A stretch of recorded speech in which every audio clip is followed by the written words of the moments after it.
За та бүхэнд энэ өдрийн минь төргийа.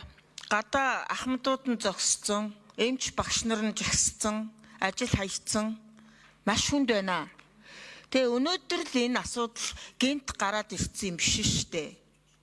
Сүүлийн 30 жил ингэж яваа штэ. Тэгээ энийг яагаад засахгүй байгаа юм? Одоо тэгээд өнөөдөр энд төсвийн байнгын орооны дарга сууж ямаар байна. Сангийн сайд нь сууж ямаар байна.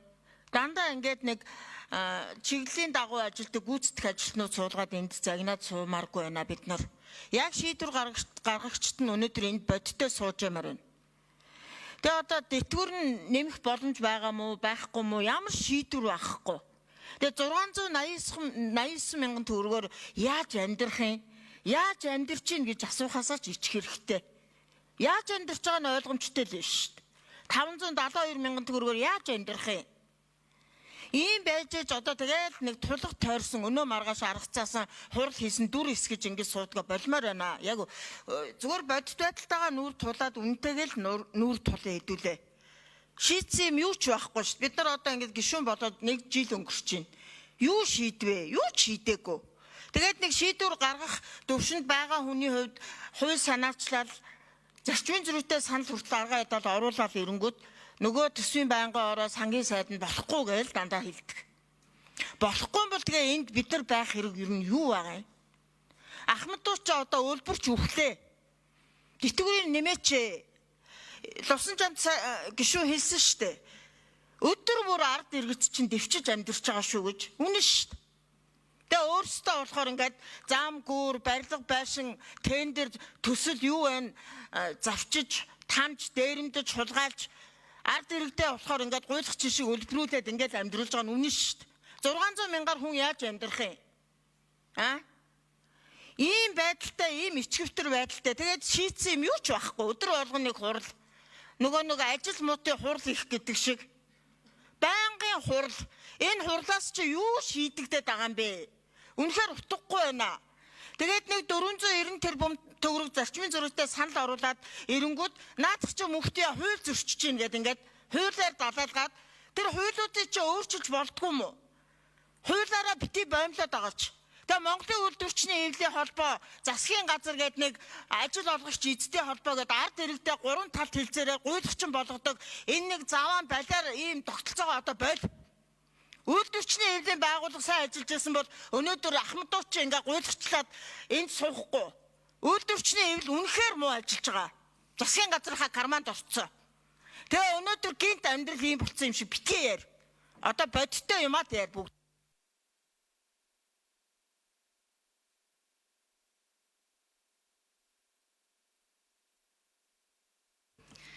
За ойлголоо. Ер нь санал нэг байгаа мөхтэй гişүнэ. Гэхдээ бид нар одоо бол бид нар цөмөрөө хамтдаа шийтгэхийн төлөө энд сууж байгаа. Санал дүгнэлт гаргаад Эрдэнэт гишүүн бас тодорхой хэмжээнд ажиллаад одоо энэ санал дүгнэлтийг дахиад төсвийн байнгын хороо, нийгмийн бодлогын байнгын хороон дээр танилцуулаад ажлын хэсэг төсвийн байнгын орооны дарга энэ дээр бас ажиллаж байгаа.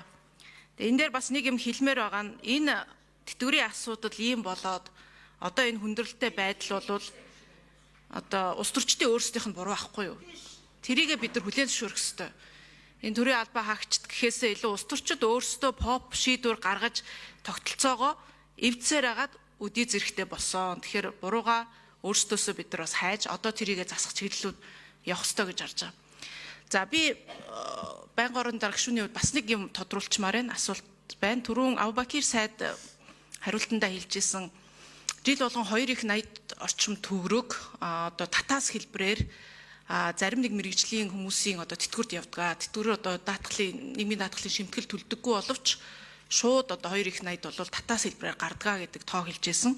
Тэгэхээр энэ дээр нийгмийн даатгалын сангийнхан юм уу яамныхан яг ямар мэрэгжлийн одоо албан тушаалтнуудын эсвэл салбарын хүмүүс энэ одоо татаасыг эдэлт юм бэ? Нийгмийн даатгалын шимтгэл төлөхгүй мөртлөө шууд төсвөөс татаастайгаар нийгмийн даатгалаа төлүүлд юм бэ гэдгийг яг энэ байгууллагаар нь хэлээд өгөөч.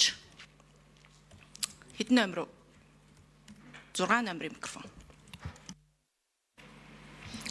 Гишүүний асуултанд хариулъя. Гэр бүл хөдөлмөрийн нийгмийн хамгааллын яам хөгжүүл. За 2024 оны гүйцэтгэлээр төрөөс тэтгэврийн санд олгосон татаасын хэмжээ 1.1 их 80 төгрөг байсан. За 25 оны төсвөөр 1.4 их 80 52 сая төгрөг байгаа. 452 сая төгрөг байгаа. 452 тэрбум төгрөг байгаа. За төрөөс тэтгэврийг нь хариуцах иргэдийн улсын цэврийн санхүүжилт төсвөр бол 791 тэрбум. За энэ дотор хэн ордог вэ гэхээр 1995 оноос өмнө тэтгэвэр тогтоолгосон иргэдийн тэтгэврт 338 тэрбум төгрөг. Цэргийн албан хаагчдын тэтгэврт олох зардал 404 тэрбум төгрөг. Зарим иргэний тэтгэврийн хэмжээг нэмэгдүүлэх тухай хуулийн дагуу олгож байгаа татаасын хэмжээ 17 тэрбум төгрөг. Үйлдвэрлэлийн ёслол мэргэжил халах хүчийн даатгалын сангийн 95 оноос өмнө тэтгэвэр тогтоолгосон иргэдийн тэтгэврт 5 тэрбум төгрөг. Нийгмийн даатгалын сангаас олгох тэтгэврийн тухай хууль 9-р зүйл заасны дагуу өндөр насны тэтгэврийн тусгай зохицуултын дагуу олгох тэтгэврийн хэмжээ 26 тэрбум төгрөг. За ингээд тэтгэвэр нэмэх арга хэмжээг нийгмийн даатгалын сан буюу тэтгэврийн даатгалын сан орлогоороо хэрэгжүүлж чадахгүй байгаа учраас тэтгэврийн хэмжээг инфляцийн түвшиндээ нэмэгдүүлэхэд шаардлагатай хөрөнгийг мөн улсын төсвөөс 300 тэрбум төгрөг олгож байгаа. За үүн дээр нэмээд нийгмийн даатгалын буюу тэтгэврийн даатгалын шимтгэлээр орж ирж байгаа орлого маань нийт зардлага нөхөж чадахгүй байгаатай холбогдуулан 360 тэрбум төгрөгийн алдагдлыг мөн улсын төсвөөс олгож байна. Ингээд нийлбэр дүнгээрээ 1.4 их 80 төгрөгийг 2025 оны төсөвт тусхан нийгмийн даатгалын санд сар бүр шилжүүлэн олгож байна.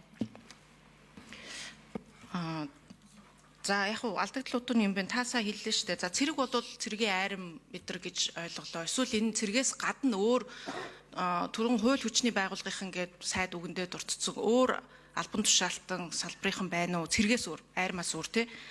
Дээр нь тэр 9-р зүйлийн дагуу тусгай зохицуултын дагуу чинь энд чинь юу хамаард юм бэ? Тэрийг тодруулаад өгөөч. 6 номер. 7 номер.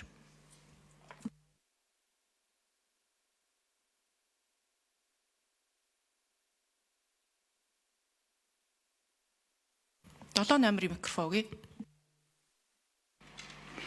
За гишүүний асуултанд хариулъя. Нийгмийн даатгалын ерөнхий газар Бачаргал цэргийн адал паагчийн тэтгэвэр тэтгэмжийн тухай хууль зааснаар цэргийн 10 байгууллага цэргийн тэтгэвэр гэсэн ангилалд категорид хамаарагддаг. Үүнд бол за зэвсэгт хүчин, айрам, хөлийн цэрэг, дотоодын цэрэг, шүүгэн шийдвэр гүйцэтгэх ерөнхий газар, шүүх шинжилгээний газар, АТГ, онцгой байдал, гамшиг гэсэн ийм байгууллагууд нийт 10 байгууллагууд энэ цэргийн тэтгэвэр тэтгэмжийн тухай хууль буюу шимтгэлд төлдөггүй.